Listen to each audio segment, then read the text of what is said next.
live. We are live. All right, Chewy, pump us to light speed.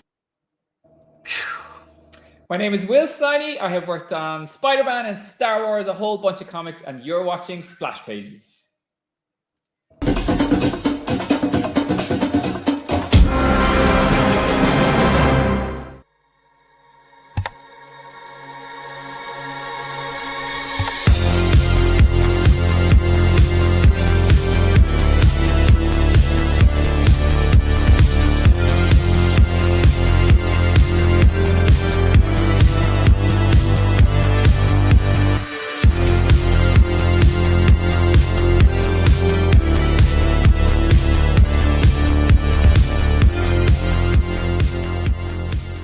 The only thing left to say, of course, is the one obvious thing. Hey, stop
Hey, everybody. Happy Saturday. We are excited here at Splash Pages because we are welcoming our first international guest. And if you didn't notice who it was in the little bumper we had going on there at the beginning, I'm giving you a clue here. Ratatosker is able to bring out his Sith side to the show tonight. But I'm going to hurry up and send this over to Drew because I'm too excited. I want to see this. I want to get this going. All right. Oh, hello there.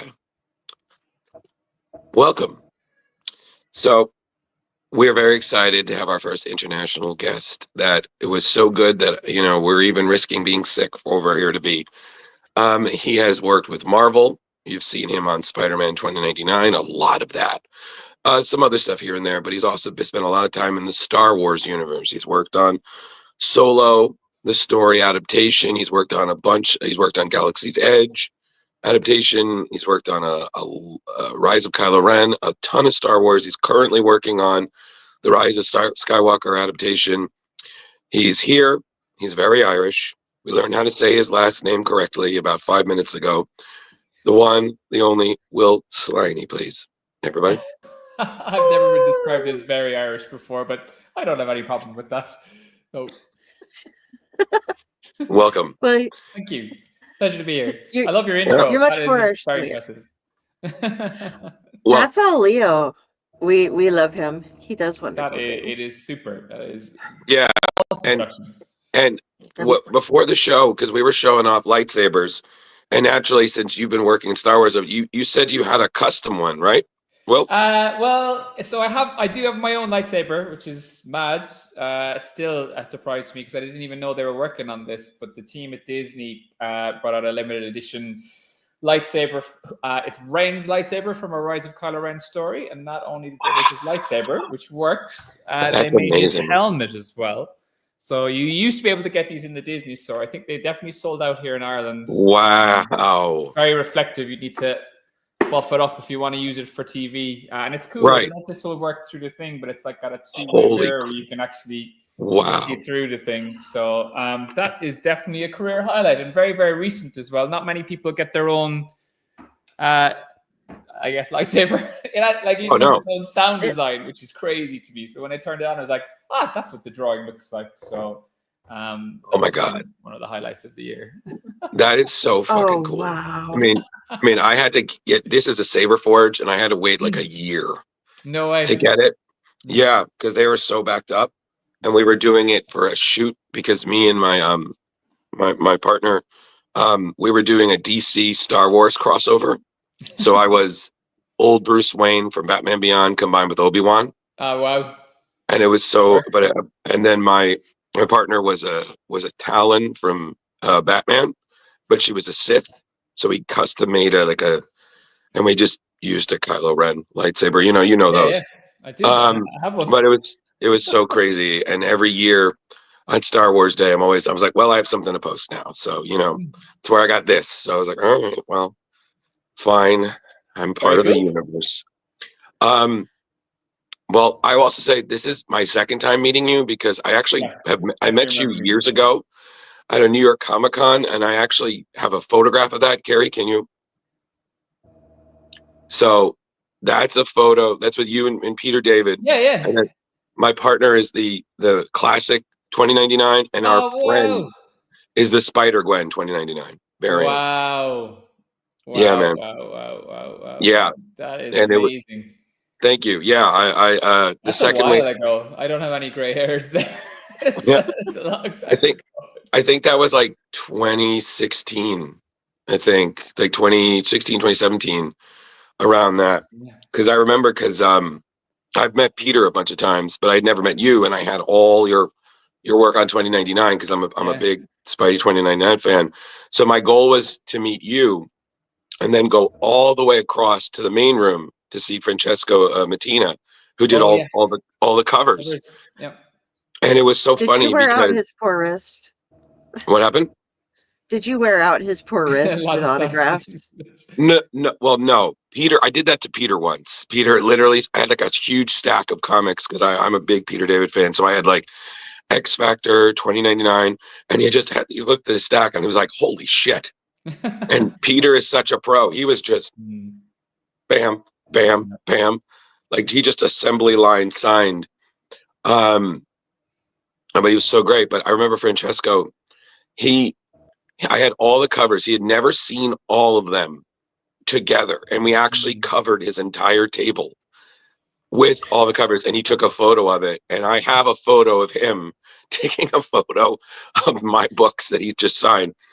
And I was like, this is a small moment that people are like, why is this important? I was like, you had to be there. You had to be there. But it was just so cool. And thank you again. I Carrie had never really read any 2099. And correct me if I'm wrong, Carrie, but you enjoyed what you read, right? Oh yeah, I was all about it. The one thing is I was a little bit lost in the universe because I didn't have all of the I wasn't gonna do the okay, it's a crossover. I'm going to read 40 comics so that I understand 10 of them, kind of thing. But that's what we have a Drew for. Drew's the one who's like, okay, no, this is what happened, and this is why this is. So you got it? Okay, next. Yep. Yeah, we True had a story big there. Secret Wars crossover in the middle of it, as far as I remember. Yeah, So, absolutely. What you guys did there was awesome. The Secret fun. Wars. And Spider-Verse, actually. Yeah, and then you guys did the Spider-Verse. And I remember there was a bit of because us comic book fans, we have issues with change because you guys updated Miguel's costume. And I remember like people just were really critical about it. And then after a while, the book was doing great and everything. And then I kept seeing variants. I was like, yeah, who cares? It's the same guy. Yeah. I keep seeing that costume everywhere. I love how Chris Anka, who designed it, got them. He now worked on the Spider-Verse movie, so it is even there, hidden in the background in one of the scenes, I believe. So right. Very, very cool. Yeah. I love it. Yeah, but there, Carrie, I have to say there is something wonderfully nostalgic about the classic suit. Yeah. But it's funny because the same thing, Carrie, I don't know this, but that actually happened later with the Scarlet Spider because they tried updating the suit, and Spider-Man fans are so in love with Ben Reilly. And correct me if I'm wrong, Will, you worked on some of that as well, right? I did, yeah. But when I took over from Mark Bagley, he was back in the hoodie. So Right. Because Gary, they tried changing it to like kind of do what they did with 2099, but people were so in love with Ben Riley's red jumpsuit, blue hoodie, gauntlets around the wrist. They were like, no. So Miguel was one, but Ben, there's this very intense. That's why when you see Spider-Verse, they didn't change a thing. Yeah, they went with the classics. He is angst ridden right down to Andy Samberg just being as 90s angst as possible. Yeah. It's just so great. But I mean, yeah, Carrie. you remember what happened when Dan Chichester did the Daredevil black suit or black That's armor? true. Yeah. Great story, but people were just like, they hated on the armor so much. It was just like, dude, just read the story. There's a reason that he's wearing it, like spandex and bullets don't work. There are problems there. And also, I mean, Will, you had such an interesting challenge because, Peter had created Miguel with the great Rick Leonardi, who we've actually had on the show. Of course. And then he did his work up to a point, and then he left the book.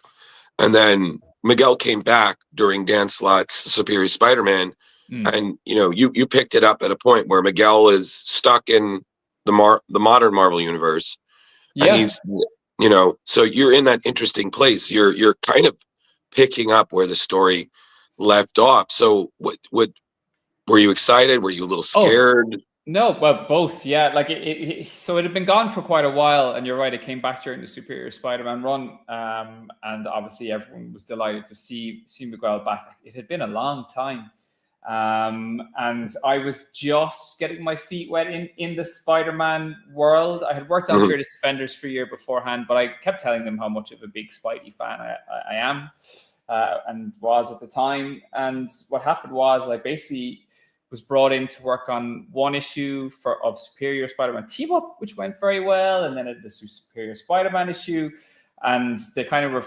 feeling me out and figuring out to find a little corner for me in that Spider-Man universe. And when we started talking about 2099, we never knew back then, because no comic was doing it at the time, that it was going to run for essentially 50 issues. Right. So I was really excited, but I just kind of assumed, we might get 6 or 12 issues because that's how long things run for. Right. And then all of a sudden it was like essentially 5 years of my life, which was amazing, because the dream always was that, like, if I could have picked any character from the Marvel universe, it was Spider-Man. I never thought I'd get a chance that early on in my career to work on him. And then all of a sudden, just working with Peter, who obviously is a legend in the industry, I'll never forget the phone call where I was told that I was going to be doing that book with Peter. It was like, I don't even know how to describe it. It's like you've just signed for the biggest football team in the world, or whatever it is. You're handed this responsibility of like this big role. But it was amazing. And like the fact now that I have this big omnibus of all of these issues of that run, is something I'm very, very grateful for. And was delighted to be a part of it. Oh, absolutely. I mean, I will say, did you have any favorite characters? Like doing 2099, you got to do new characters, but you also got to revisit older ones. You saw Strange 2099, The Punisher, I think Doom showed up as well. So there's just so much. Was there anybody that you were like, was anybody you didn't get to do that'd be like, man, I would have just. Good question. I think it did feel like we got to do a lot. We got to do a lot of really interesting things. Like one of my favorite things was getting to design the Avengers from 2099. Oh yeah, which is amazing. I'm playing a lot of Marvel Rivals at the moment, which is some of it's set in 2099. So I was hoping there'd be a hint to them in that level. Right. So to say, so that was some of the awesome parts, and I had such a strong nostalgic tie to both characters, Miguel and Peter Parker. So anytime Peter Parker would show up, that was always a really, really fun moment of mine. When we did Spider-Verse, then it just widened the amount of characters that we got to draw. I got to draw I don't even know how to pronounce it, the Leopardin, the giant Japanese robot and stuff. So it always felt like a new script to come in. Like, where are we going now, and what am I going to get to draw? So I never had a kind of, I hope we do this. I just kind of got to sit back and enjoy the ride as the scripts came in. Oh yeah, absolutely. Very, very cool. No, it was absolutely fantastic. And it's funny because, like you said, that was one of your earliest works. So, Hmm. when I saw like Star Wars, I was like, the guy who did all the 2099 is doing Star Wars. Like, nice, good work. Good stuff for him. But I mean, on top of it, you got to see, like, I think it was so great because I feel, and Carrie can back me up because she's read enough comics now, you got to see everything to the end. I mean, maybe there was the occasional fill in, but it's very rare sometimes that you have the same creative team for an entire Yeah. run. Yeah, no, Rick came in for what was essentially an extra issue that we did, but I got to draw the whole thing, which was mad as well. I'm always known for being very fast, so I can handle quick deadlines. And we were doing a lot of books, like we were doing 14 or 15 issues a year, which is crazy. But I loved it. Like I'd go to bed excited for the next day because I was going to get to wake up and work on another Spider-Man comic, Now, would I be able to do that now? Probably not with 2 young kids and stuff because I was working long hours. Right. But it was amazing.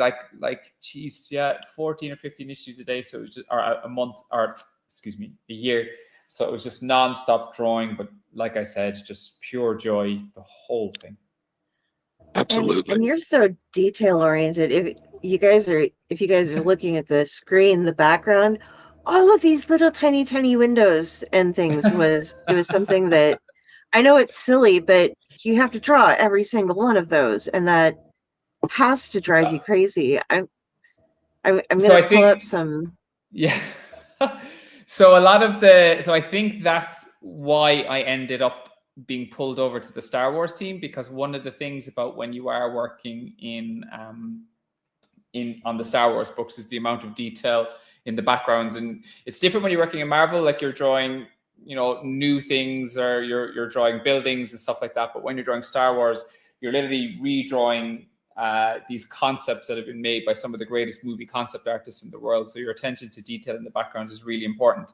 Now, I do have a 3D modeling background, which gives me a slight edge in being able to model up sections of New York to be able to have that. So that's essentially what I would do, is I would basically build a corner. That Alchemax building, I would build that so it would be able to have the reference and look at it from all different angles and stuff. And the further I've gone in my career, I'm doing some kind of 3D animation and stuff for other work now as well. So that's a side of it that I enjoy, but it definitely lends to being able to do more detail for sure. Although Absolutely. Whenever I look at that fisheye essentially shot of Miguel hopping over the city there, I wish I added more buildings in behind it, honestly, because that should go on all the length of Manhattan. I just didn't know how to do it back then. I know now. It's all good. So let me And just kind of back this up for a thing second. is- I mean, oh, Carrie, I'm sorry. You were saying? Let me do my thing here real quick. This Sure, do being your the thing. suit, I love how it looks like a bit of a cape thing going on. You got the spikes going on there. But what I love, you have the body so beautifully done there. And then as when we come in here, the way that you draw, like Miguel going through this real quick, all of the different motion that you're able to encapsulate in this, just like, oh, he's on the same page at 5 different places, but it looks just amazing. This is like a blast through the past. I don't think I've seen these pages in years. So Still good. Still looking good, man. thank Still you. looking good. Yeah. I just wanted to go through, and I don't want to show off too much of the stuff because people should really get a chance to read it. But Oh yeah. the lines and just like the way that you organize the panels and everything just really does help lead the reader through the story. Thank you.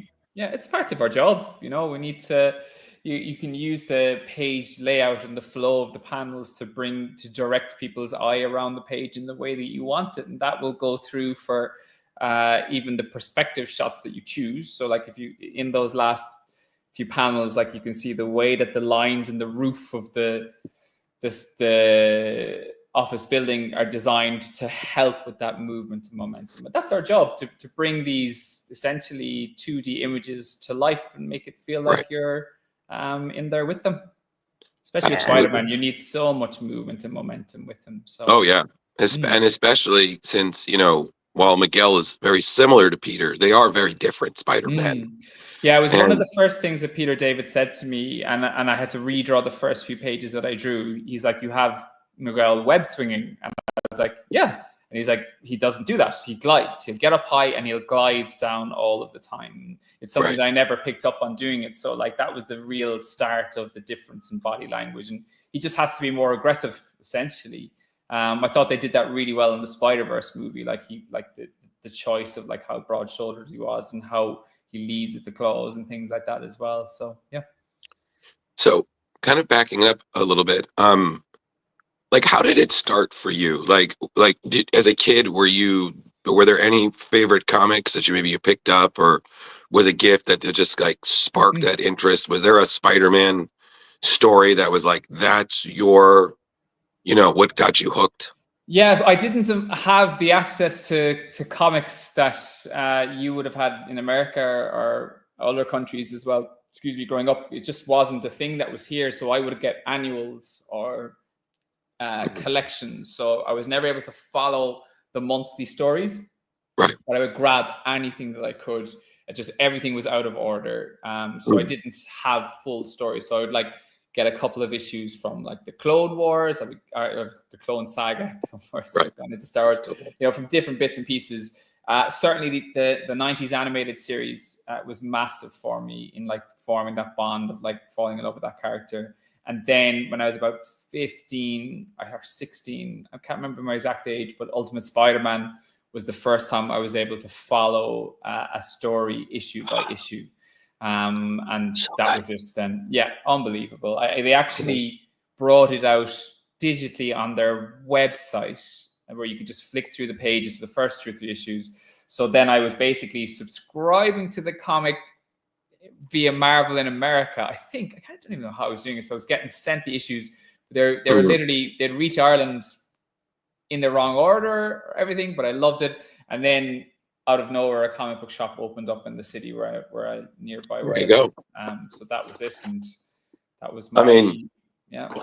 You can't get. I'm sorry, I've always said that Ultimate Spider-Man is literally one of the best Spider-Man comics that ever was published, and I've had the pleasure of meeting both Brian Michael Bendis and Mark Bagley, the latter more than a few times, and they're just so great. And it's a legendary run.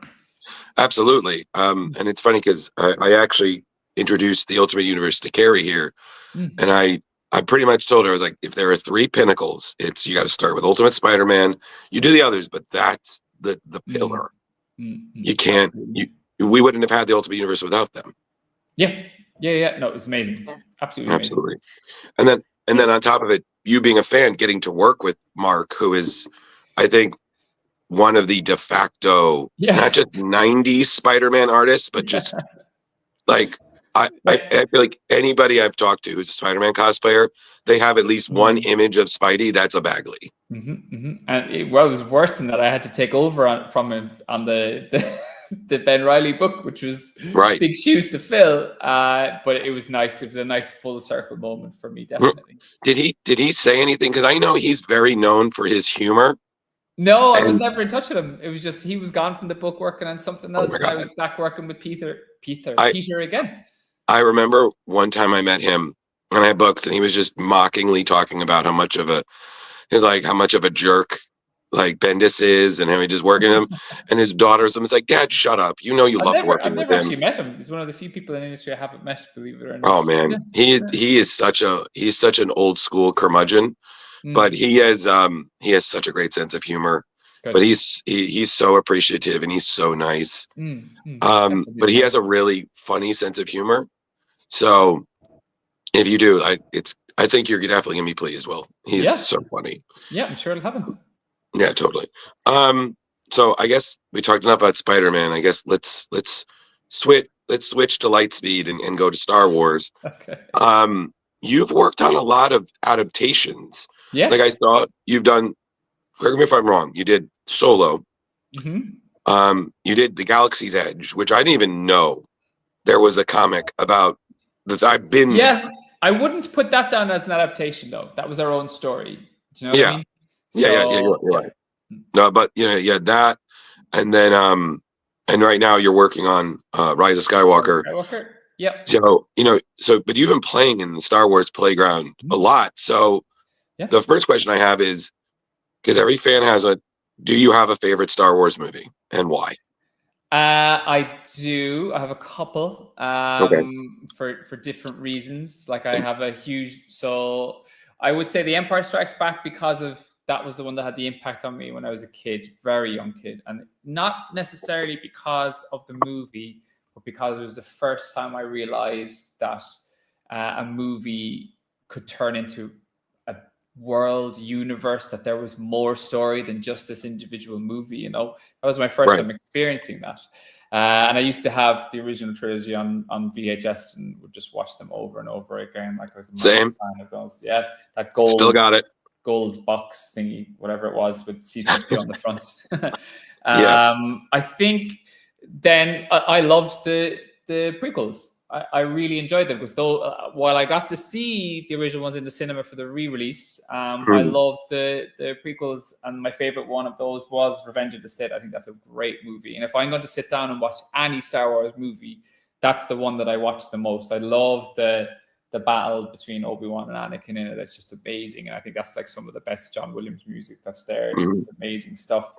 And then obviously I really enjoy everything that's coming out now. Like it's my favorite kind of TV and stuff to watch. Like I'm part of that universe now. Like we felt very tied into the Rise of Skywalker when we were working on the Rise of Kylo Ren, myself and Charles Soule, which was a lovely experience. And it's just amazing to me now that so I essentially worked in Marvel for 6 years, 5 of it in Spider-Man, and then I was brought over to the Star Wars universe, and I've been there for just as long as well. I have more Star Wars books that haven't even come out yet that I've done, which has been amazing to be a part of. So I love working in that office, just being a big Star Wars fan, and who knows, we'll see what else is to come around the corner with it.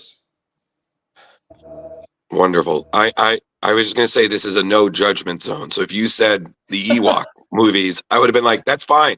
Yeah, that's fine. Yeah, no, I'm an unapologetic fan about it. There's actually some bits that I've gotten to do in this Rise of Skywalker book that are there's one thing in particular which is the best thing I ever got to draw. Like, because we've gotten to draw stuff. It's an adaptation, but it has more stuff that hasn't necessarily been in the movie. Okay. And it's just been a thrill. So I can't wait for it to come out and people to see the pages and what we got to do. Oh, absolutely. No, that sounds phenomenal. And I'm just gonna say one more thing, and then Carrie, I know you had points that you wanted to do about the work. I mean, I've always kind of felt comics are very good for things like Star Wars and other things, because you kind of can flesh out stories that flesh out plot points that weren't really addressed in like a show or a movie.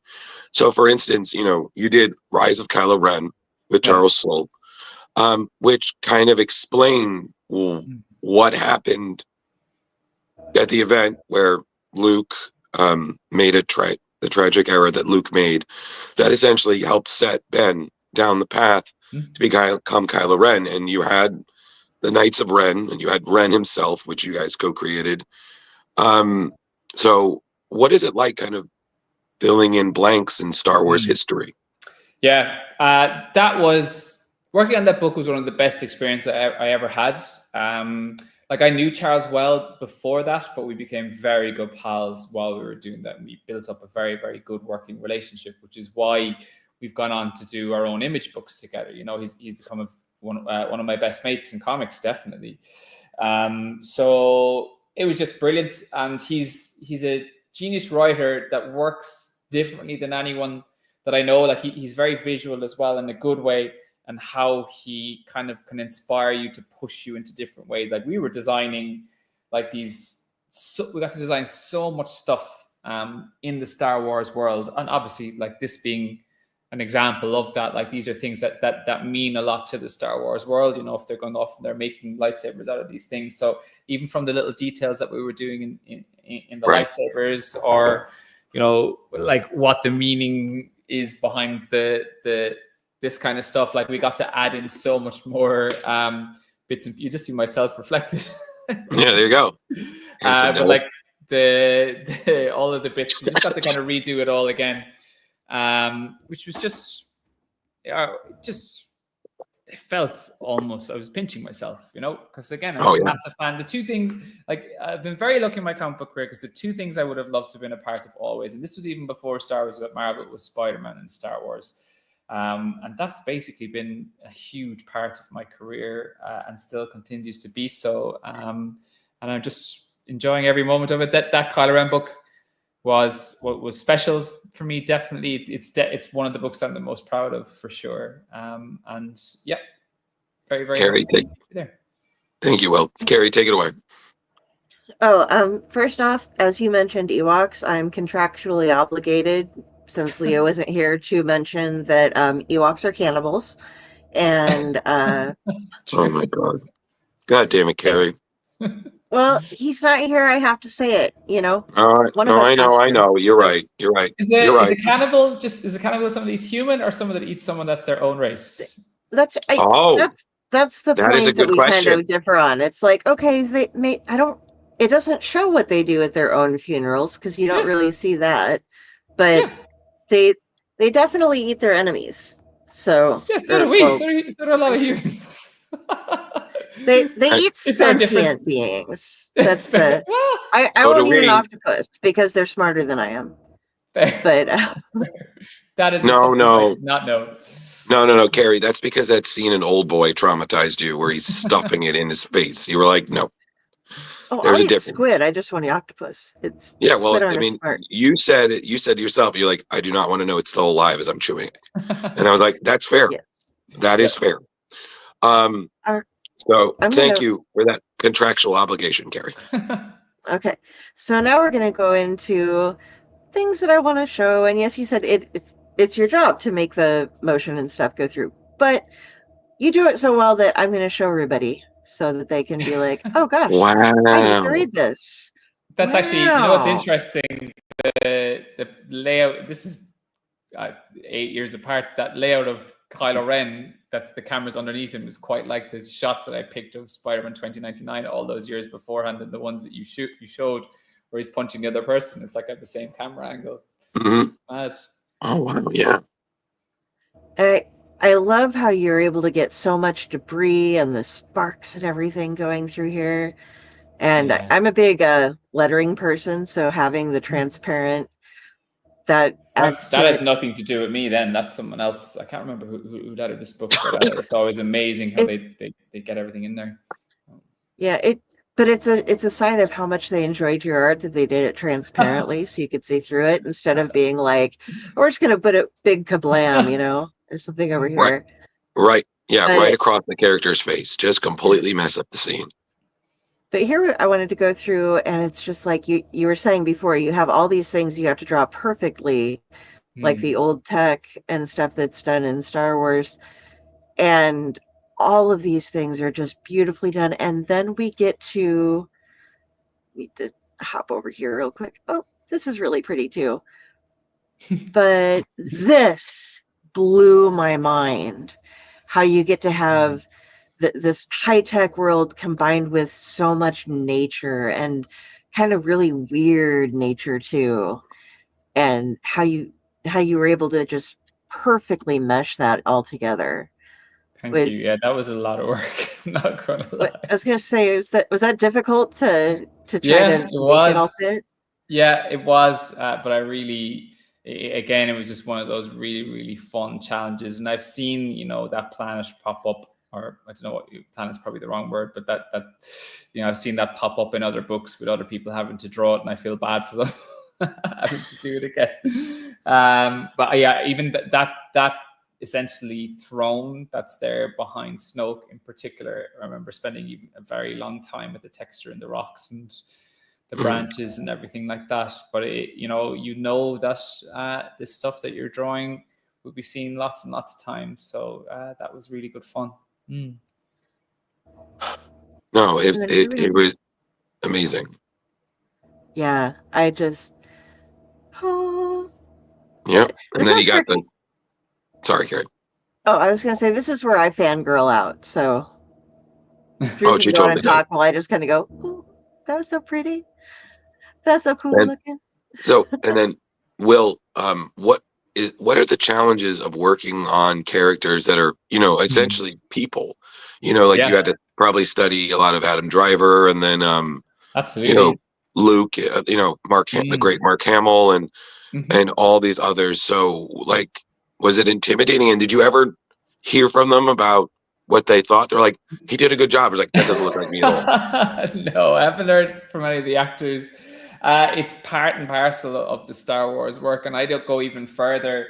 On like I think I was saying before, like you got to respect the concept artists and everything that have done it. And sometimes, even the directors or how they did the shots and stuff. Sometimes we do things different. Sometimes we want it to be the same. Like I worked on the Phantom Menace adaptation, Mm. where we like kind of went into the scenes in the movie and went away to other places. So you want it to be like the movie, and then you want to move it away. So it always depends on the book.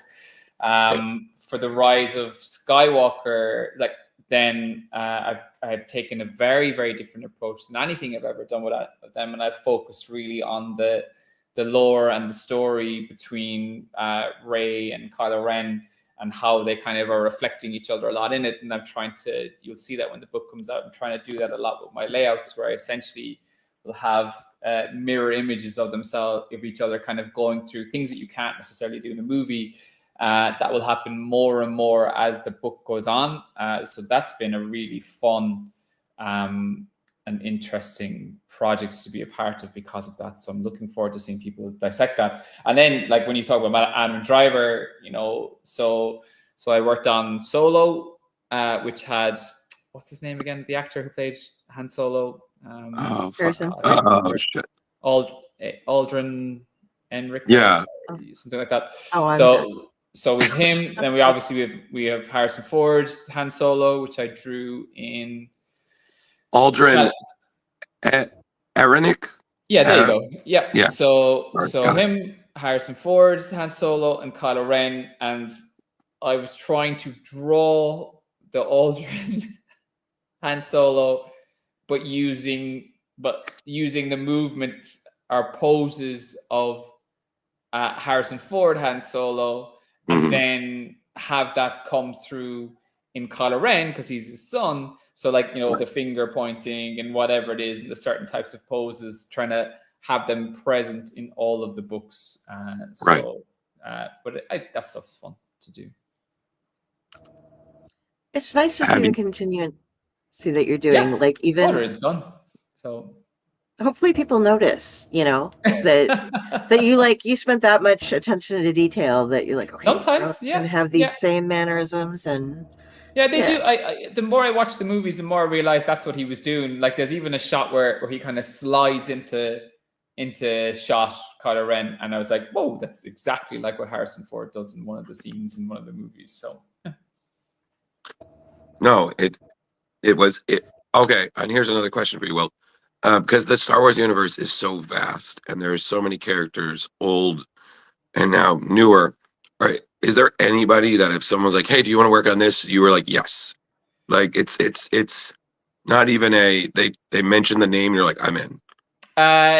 the one that you impersonated at the start, Obi-Wan, has always been my favorite, believe it or not. And I've got to do him a bit now, which is nice with the Phantom Menace. But yeah, I've been asking recently if I get to pick what I get to do. I have in my head what would be a really, really fun Obi-Wan story to be a part of. So who knows? Who knows? Nice. Speaking of, have you seen anybody cosplay?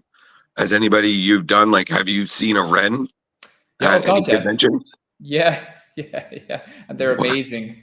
Yeah. That even the first book that I worked on, Fearless Defenders, I was announced as the artist on it at one New York Comic Con, and then the following year I was back.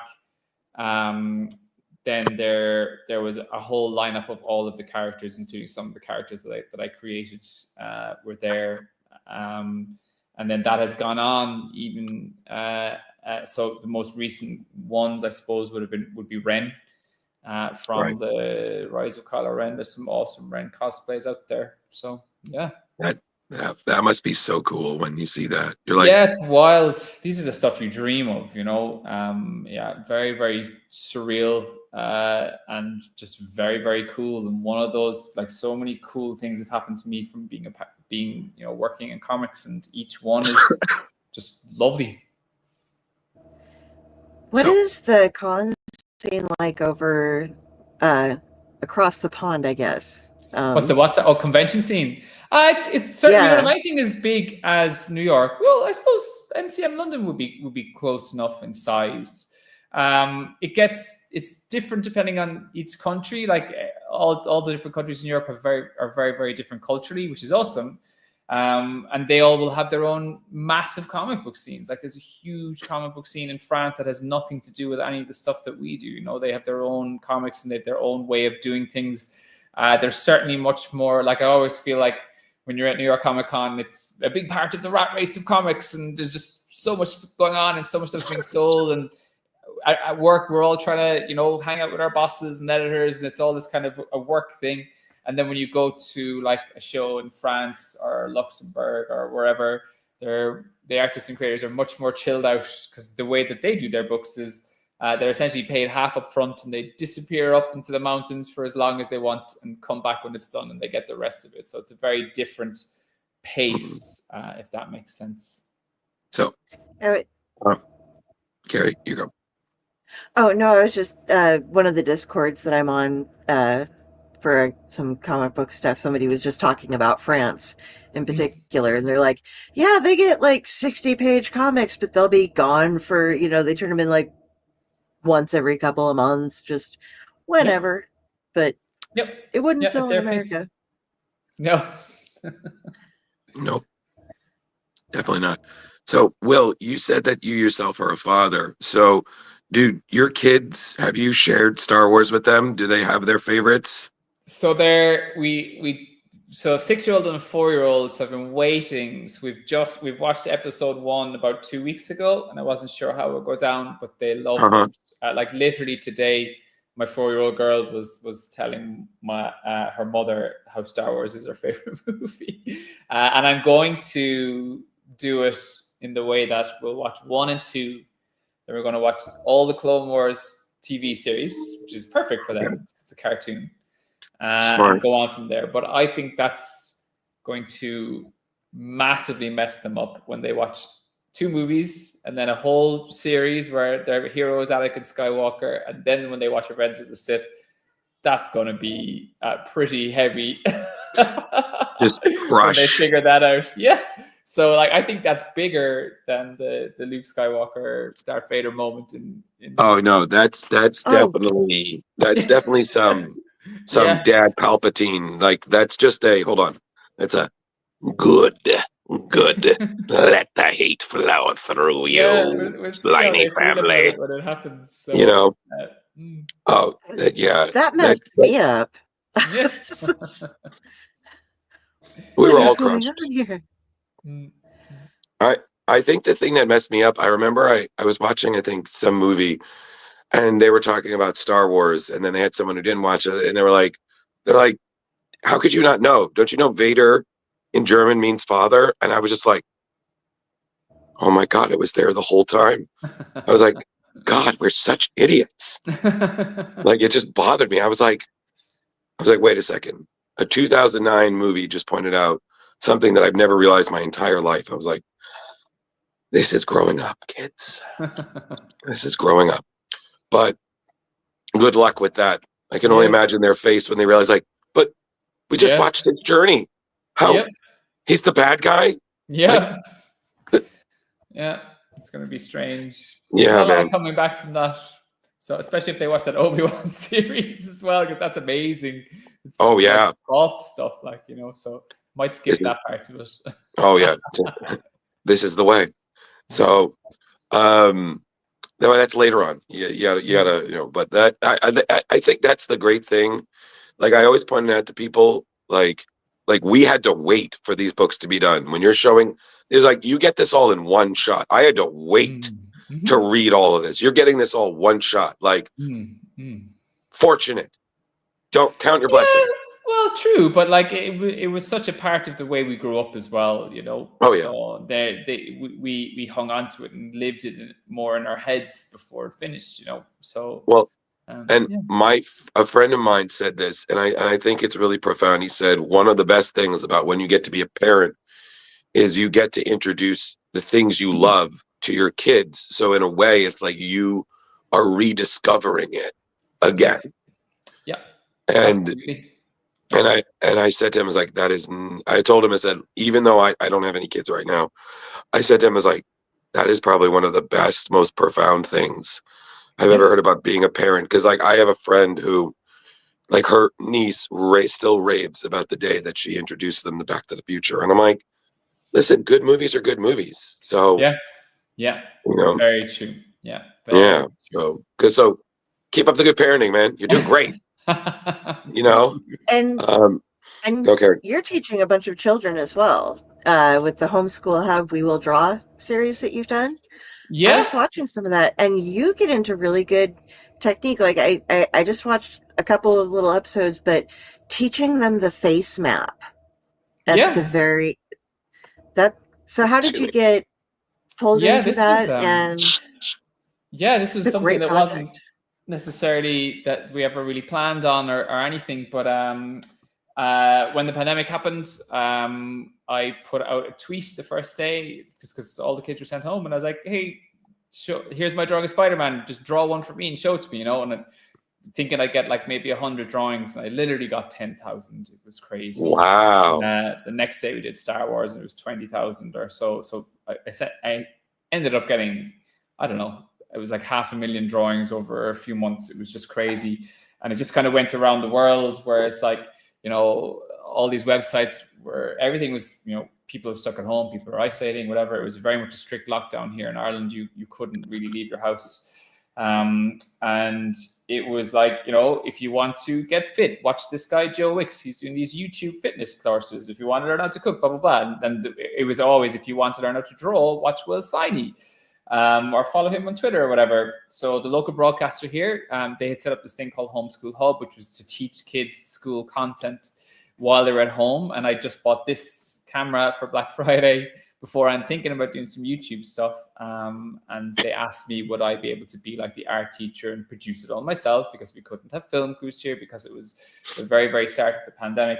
And when they saw what I did, they asked me, would I like to do my own show? And thankfully, a very good friend of mine is a TV and film producer. So we teamed up and we got to set up our own production company. And very quickly, we had a show on Sky, who are like the big broadcaster in the UK, and RTE, who is a big broadcaster in Ireland. And we've done over 100 episodes for both shows, loads of seasons in the last little while. And they're all over the world, and they're translated into different languages, which is always weird to hear. Like you can hear a Thai version of me or a Spanish version of me or all of these different languages, which is crazy. And it's at the point now where like sometimes it feels like it's taken over comics, or which is crazy. Like the shows that get to be more animated as they've gone on, so we're learning how to like work with you know, animation teams and things like that. And we've big plans for us to going forward, with always the goal being teaching kids how to draw, which is such an important thing. You know, and teaching that, you know, I fully believe it's a skill and not a talent, so anyone can learn it with practice.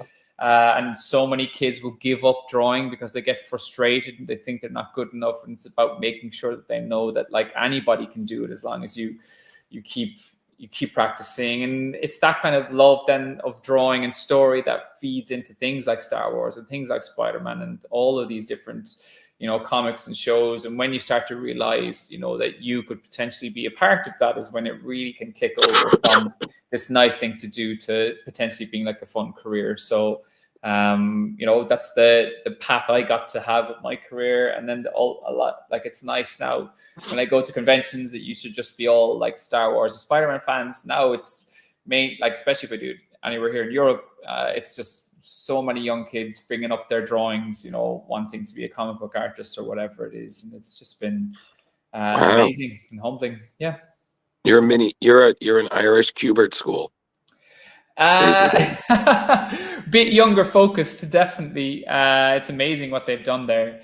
But yeah, no, it's been nice, and long may it continue. We've more stuff coming out. I just got to announce my first How to Draw book set in that world, which is called Draw with Will. So that's going to come out at the end of March, and we'll see how that goes. And I'm sure there'll be more TV seasons coming in the near future too. So, Oh, absolutely. And the language you use might be directed more at children, but I think that there are a lot of older artists that can pick up all that you're throwing down as far as education goes. When I saw you do the face map, I had just seen a couple of weeks ago, Tyler Crook was doing his cool down, and somebody had asked, "How do you set up the faces right?" And he's like, "Oh, well, you do, you draw this, and then you do the lines, and you bisect it, and then depending on where you set it, and so you're teaching universal techniques to people, and it's just wonderful." Yeah, sorry, yeah. What? Oh, for the people who can't necessarily afford to go into art school and stuff, it's nice to have online classes by real artists that they respect and look up to. Yeah, thank you. Yeah, thankfully, we don't have much of that problem over here with like it's not art schools or whatever wouldn't be at the same price level as in America, but it is true. It's like, it's something that you can absolutely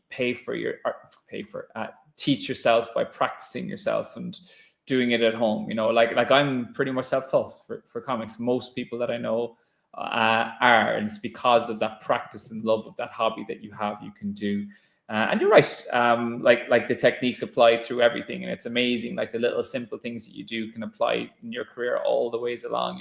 I'm still drawing that face map when I'm sketching something out or whatever it is. It's the same thing. You just everybody starts the same way. It's the level that you're able to kind of finish it off kind of determines then the level of your ability of art, I suppose. So.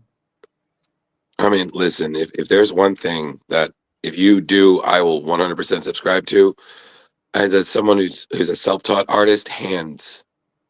God, hands and feet drive me nuts. Yeah. I see some people and they do really well with it, and there's just such variety, and I'm like, good God. I think I did a cartoon when I was in college, just your standard comic thing, and I think every time I would draw a character, it was like, I know how to draw Converse. I'm like, bam, done, easy, simple. Anything else, I was like, no, like I can't. I was like, nope. Everything looks just. I was like, nope. We're just not going to show the feet. We're just going to do a Liefeldian thing. We're just no feet. That's the thing about hands and feet, or hands especially, is that like there's so many different poses and connotations with your fingers and angles. Is that like every time you're drawing them, you're drawing something new.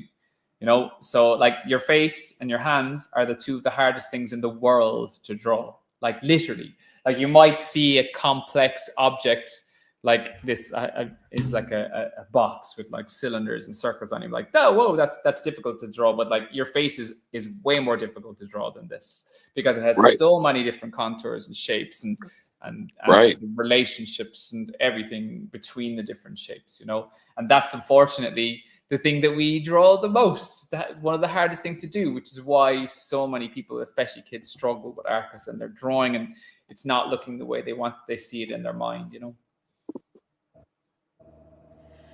And I think I don't know if it was Louise Simonson or June Brigman, but they were talking about how they were selected specifically to draw Power Pack because they could draw children's heads right. And there's apparently like the size differential between some people just draw kids wrong. And it's very hard to draw kids right. Yeah, every kind of thing that you draw is a new challenge, and it's something that you have to really practice and study, when you're so used to drawing, adult heads, then it can be a challenge to draw kids' heads, definitely. So, on a different note, when we had Eric Burnham on somewhat recently, and he was talking about a story that he's wanted to do, the fantastic Ghostbusters Fantastic Four crossover, which we're still hoping.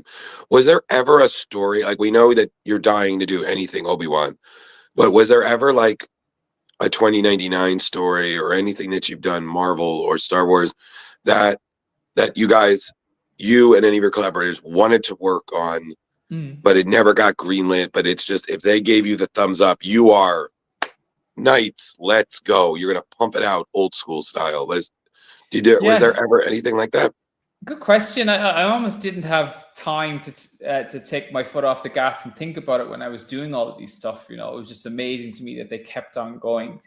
Certainly, this Obi-Wan story is something that I would love to do, definitely. And like, I've been lucky. I've been able to kind of to pick and choose projects and to get to go into different areas I want to go. Like when I was working with Charles on Kylo Ren, we really wanted to do our own image book, you know, and we get to do that, and we're doing it now the whole time, which is nice. So it's definitely changing for me now, because it's gone wider, because I get to work on these shows and everything like that as well. And the shows, you know, can take up a lot of the kind of the dream power as well, if that makes sense, in terms of, you know, we're dreaming up these amazing concepts for TV shows and essentially get to pitch them to the biggest broadcasters in the world, you know, and that's wild to me that that's happening. So if there's one thing that I hope to be able to do, and this will work across in comics and everything as well, is get to create characters and animated characters in my own little world that way, not just in comics, but in TV and animation and stuff like that as well. So we'll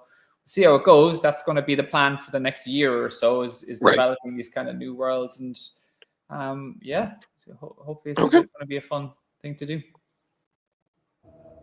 Very cool. Very cool. So, okay, you have the How to Draw book coming out in March. You're working on stuff. What all do you have lined up as far as? So there's lots. So the Rise of Skywalker starts coming out in February, so I'm finished that.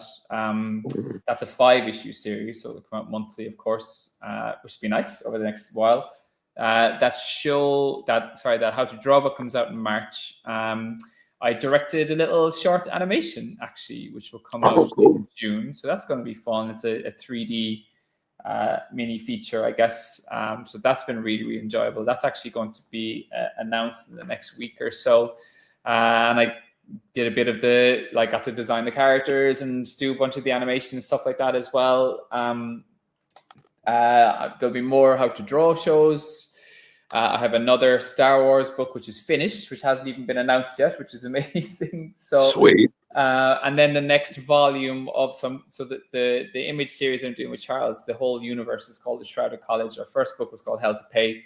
The second one, The Bloody Dozen, which was drawn by someone else, is out, and then I'm drawing the third one, which is called The Cold Witch. And I'm nearly finished that too, so we're about to solicit that as well. So lots coming out. And obviously we care a lot about this universe that we're getting to create, because Charles obviously is one of the big architects behind the High Republic. Like, he's built big Star Wars universes, so we kind of wanted to create our own little one with all these different stories across different volumes. This is our third one now. So loads to come out in the next little while. And it really all kicked off yesterday with that announcement of the How to Draw book, with loads more to come. Nice. Well, that all sounds great. Thank you.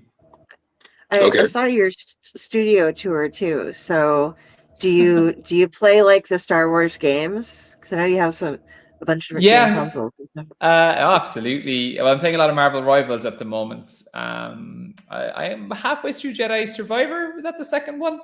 With Cal Kestis. I just got back into that. Definitely, like, they're more, what I love about Star Wars is the way they do all those books and movies, obviously, in comics and video games, is they all add to the canon and add to the lore, you know, which is amazing. Yeah. So I had one more question. Well, I had one or two, but one is, you've been to quite a few conventions since you started. Was there anybody at any convention that you just, as a fan, just geeked out about? As in, like, you stood in line to meet them. You were like, nope, I'm a fan. I wanted to meet you. Hi. Like, well, look, Stan Lee, definitely the only person on the planet I was ever too nervous to talk to. Same. So yeah.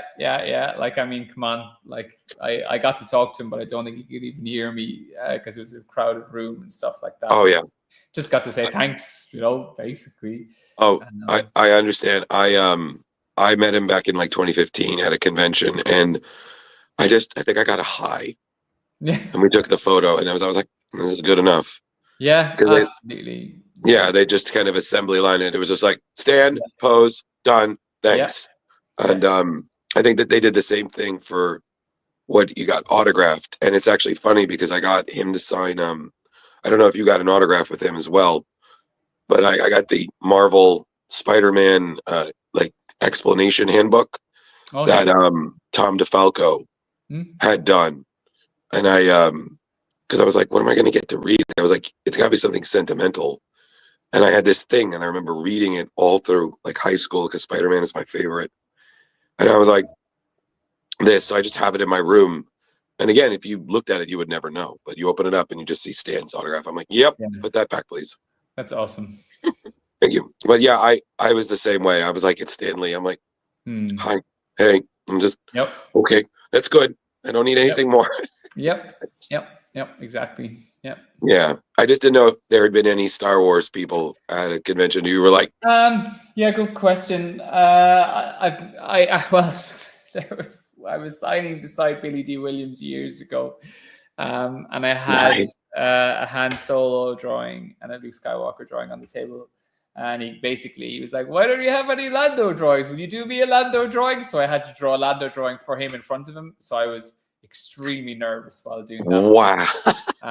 That was a great show. Jeremy Bullock came up to me when I was drawing Boba Fett in an art class at the convention, and he just grabbed the pen off me and drew Boba Fett himself on the thing, which was a lovely little moment. And I finally got him to draw some Boba Fett stuff, which was cool. So yeah, it's been that was kind of cool. I got to meet the Avengers cast at one stage. I did an Avengers cover for Ace Comic-Con, actually. So that was nice. They were all there. It's nice. It kind of becomes part and parcel of it when you're at these shows, and shows have gotten better at like mixing like comic level guests with movie and TV level guests.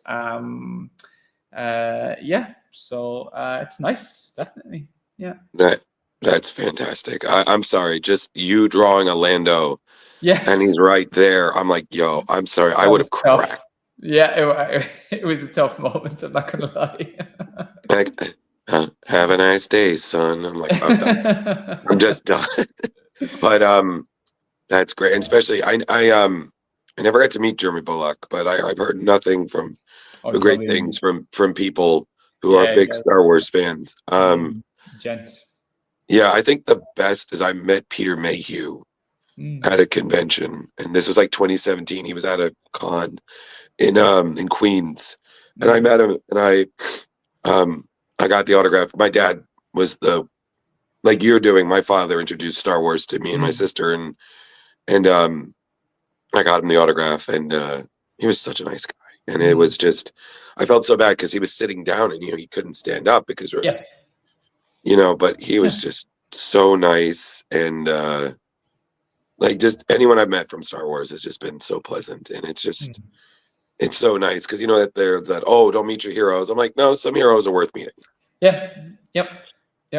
True. But I think, like you said, it's just the funnier moments are always the better ones because you're just like, so that happened, so I got a story to tell now. Yeah, exactly. I mean, just hearing that, I'm like, dude, that's so cool. So, that's yeah. All right. Well, Carrie, did you have anything? I think I'm tapped out. No, I think we've been going for about an hour now, and don't want to keep you too. I don't know what time it is there at all right now. I think it's it's all right. 7 or so, maybe. Yeah, it's officially 7. Right. The time that there we go. Yeah. So we're, and it's funny because I was like, okay, I got to make sure because we have other international guests coming on like throughout the year, and I'm like, okay, I got to get that time difference like correct. I'm like, but Australia is terrible. I had somebody once, and he was living in Perth, and he moved, but he hadn't updated his stuff yet, and he was a friend of mine, but I didn't know that he'd moved. And so we were off by like 2 hours. from when because Australia is huge. It's just like Yes, how much they have like 3 time zones and one of them's off by half an hour, and it's It's a it's big crazy. place. Big, big scary place. Okay, Yeah. the fear is Fair still enough. there. You Yeah. know, so because I know Leo would ask this. When you're not, you know, living the dream of drawing, the things of legends, what do you do in your spare time? What do you geek out about? Yeah. Geez, good question. Well, yeah, like I feel like I live in that geek world and get to be big parts of it. So I kind of try to stay away from it. Then, like I play a lot of Irish sport here. We have a sport here called Gaelic football, with a good few friends here, which is nice to do. And it's very much there's not much comics and Star Wars talk when you're there doing that, which is good. To step away from it every once in a while. Getting back into board gaming, like I have, like D&D has been new for me. I kind of started playing that in the pandemic, which has been awesome. And then video Oh, games, no. definitely big video game fan. So I'm looking forward to that Indiana Jones game coming out on the PlayStation. So that's Yes, the next one that's lined up for me. do it. It's great. Yeah, I bet. Yeah. Okay, so I guess we'll end it there because I think the only other question I would ask you is how do Irishmen feel about the portrayal of the accents in pop culture? Do you guys like what's the sliding scale? Because every once in a while, Yeah. I'm part Irish myself, and of course, the occasional accent comes on.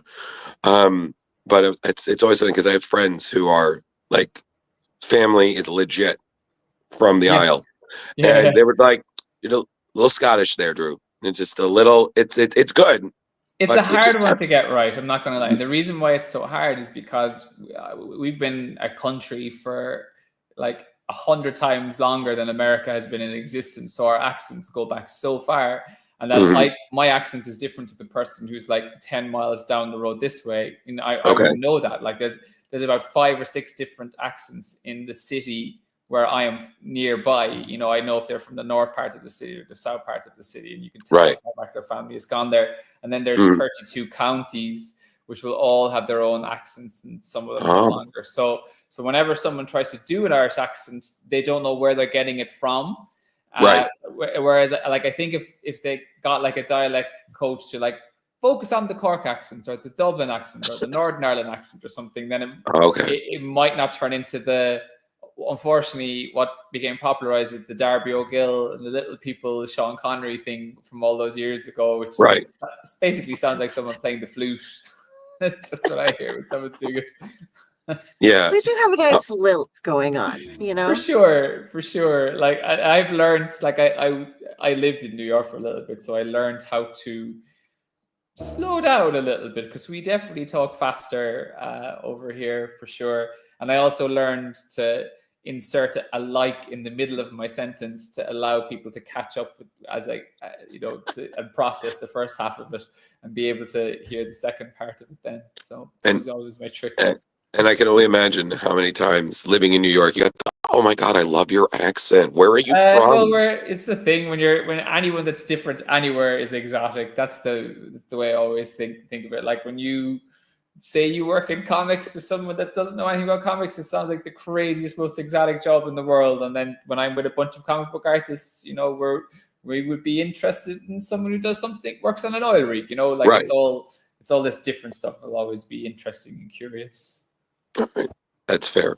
All right. So I think that's everything. So thank you so much, Will, for joining us. We Thank you really for do having me. appreciate it. No, you're welcome back anytime. And like I said, please do let us know any upcoming projects you have. Especially if you're doing any Kickstarters or stuff, Yep. we promote that. And then I guess the last thing before we kind of sign off, what's the best way for people to reach you, social media and such? Yeah, it's probably Instagram nowadays, and just pop in my name. I'm easy to find because I have a rare, rare surname. If you are in Ireland or the UK, whatever, you can watch the shows. I like the national broadcasters, so they're there too. And all your good comic book stores hopefully will have the Rise of Skywalker. So make sure you pick that up and pick apart the arts. Hopefully it's something fun. It's been brilliant to be a part of, and I can't wait for people to see what we did with it. Awesome. Okay. Awesome. All right, guys, if you want to reach me, Carrie Sanders on Facebook. If you see a picture of a crow, that is me. All of my links are there, so go ahead and check that out. I've got I'm going shows through Tuesday. I've got stuff over on the All Light Network. Tomorrow we have Aaron Roblowski on again, and we're going to go over his current Kickstarter project for Samurai Ice and Bone, issue 1 and 2, where you get little samurai swords and stuff for part of your rewards. And Monday, we're going to do our first Uncle Necro's Tomb of the Terrible in honor of our dearly departed Uncle Necro. And then on Tuesday, we'll be back here, and I will let Drew actually introduce that because he does all the covering. All right. Well, we got that over with. All right. So still at the Star Wars shirt. So everybody, thank you so much for joining us on Saturday. We know probably this is definitely different than what you're used to, but thank you for joining us. We'll appreciate it. He's still here. So next Tuesday, we have the great Jim Zub is going to come on. We're going to talk some of this work that he's done in the past, especially his work that he's currently doing with Conan. And then to make things even cooler, that following Saturday, we have our next international guest, Mohamed Asrar, will be joining us from Vienna. So we're going to talk about all, stuff of his past and, of course, his upcoming work, which will be released in February, Bug Wars, which you already talked about with Jason Aaron. So there's a lot happening in Splash Pages. So if you're not subscribed, we really recommend you subscribe to our YouTube so you don't miss a thing. Other than that, remember, tea is your friend, and so are cough drops. And please, for the love of God, sleep and watch yourself out there. All right. All right. And thank you, everybody, for tuning in. What? And everybody, may the force be with you. Yes. Have a good night, everybody. Thank you.